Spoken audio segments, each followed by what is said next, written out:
we go. Right then, I'd like to draw people's attention to that an audio-visual recording is being made of this meeting. I also remind everyone present to be respectful and considerate towards others attending the meeting.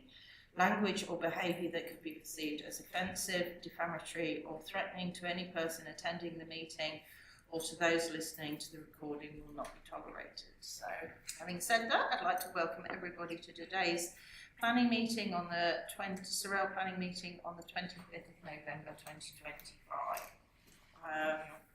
Apologies, please. We have apologies from Councillor Torrenius and Councillor everyone else is present. Moving on to the recommendation, the minutes of the Sorell Planning Authority SPA meeting held on the 18th of November 2025 be confirmed. Can I have a mover, please? So, Mayor, just before we move on, Nathan, Councillor Reynolds is also. This is correct. Well spotted.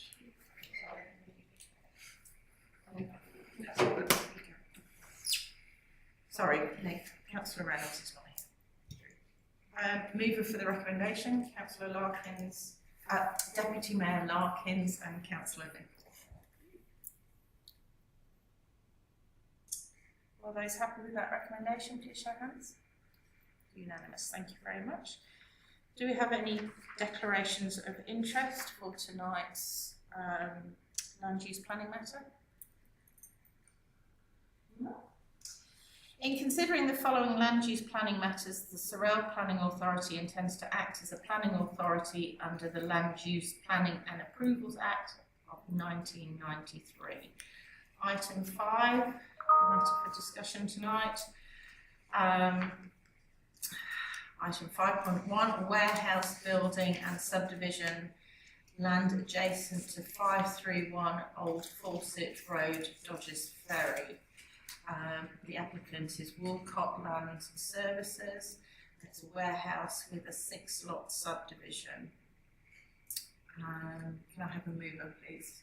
Deputy Mayor Larkins and Councillor Shannon Campbell. Open the table for discussion. As you move the motion, Councillor Larkins, would you like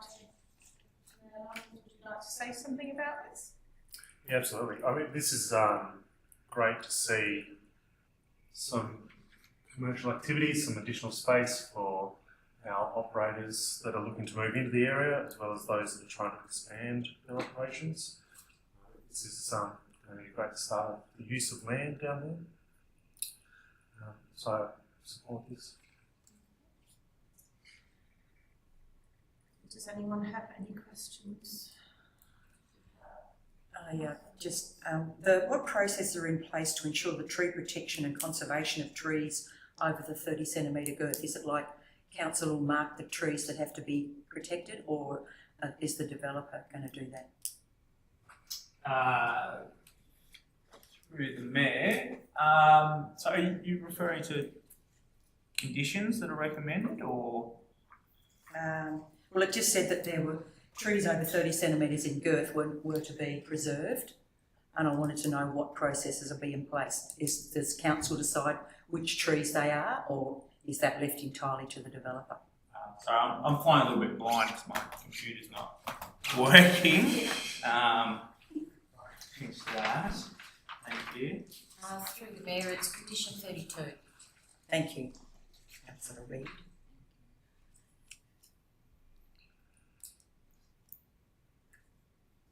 Yeah, so that clarifies it. So the answer to that will rely on the developer to do that. So because that's stormwater infrastructure, there's a fair bit of flexibility in terms of practically setting that out on site beforehand and avoiding those things. So, we will rely on the developer. Okay. With that. Yeah. I've just got another one. The process is to enable checks and balances on the wetland maintenance, because they're creating a wetland for the stormwater. At this stage, it'll be private infrastructure, so we have the developer to monitor and maintain, but generally speaking, then they're a low maintenance piece of infrastructure. Okay, good, thank you. Councillor Reid? Thank you. Through the chair, I suppose the premise of the lot sizes, where normally it'd be 40 hectares, but these are much smaller. How does that work? How does that become approved? So the planning scheme is built in with a degree of flexibility, so that not all rural uses and rural activities will require a 40 hectare lot, and so it is subject to the performance criteria, which effectively is a test of what's practical for what is the proposed use. And so this development being for contractors' yards, as rural storage, it's just a practical assessment of the lot areas is sufficient to accommodate the buildings and wastewater and car parking. Thank you.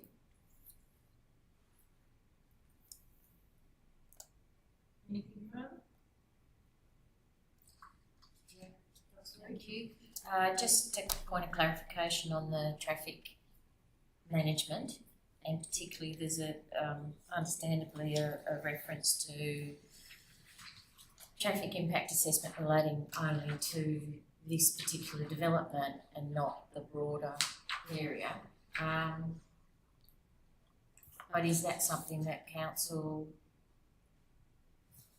would be doing in the, if we'd had, for argument's sake, a local area plan or structure plan, that sort of process wouldn't ordinarily provide that broader context if it existed? Through the mayor, so there is a separate piece of work council's got underway to do a traffic study of Old Forsyth Road. Yeah. So that's the Infrastructure and Assets Department running that one. The TIA for this development, so through the application process, it's probably worth pointing out that initially this was proposed with access basically a four-way access directly opposite the school road. We worked with the developer to push it further away from that, so it was better capacity to manage some of the traffic movements in the future. If I may, so just to clarify again, that's the existing entrance to the residence remains, but the warehouse development has its own. So there's two. No, through the mayor there would be one access for both. Oh. Yeah. Okay. Right. Could we have a look at that on the plan? I just had in my head that there were still two. Sorry. It will require some changes to easements to be negotiated, which we sort of haven't conditioned because it's strictly outside of our power, but there is scope to accommodate direct access to the house from what they've proposed here. So the access to the house isn't really addressed here. Okay. That on the base, because there's a separate title with separate owners, effectively we can really condition with that. We'll expect that to be negotiated, and if not, it will remain as it is now. Which is, Which is that hatched 6 metre wide. okay. So there's potential for a rearrangement of the access to the house, Yeah. but that's not covered by this. Okay, thank you, understand.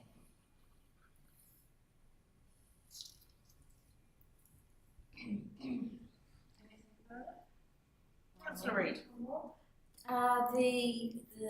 Is it called a flood wall? How does a flood wall work?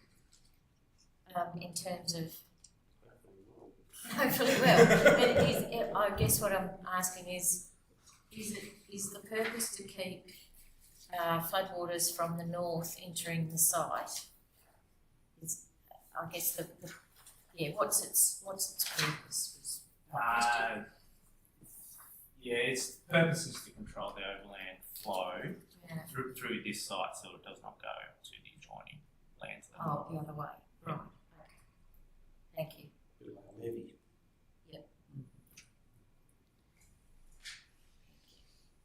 All happy? Further questions? Right then, can I put this to the vote, please, that the planning authority accept the recommendations with the listed conditions? All those in favour of the recommendation, please? Unanimous, thank you very much. And that brings us to the close of today's meeting.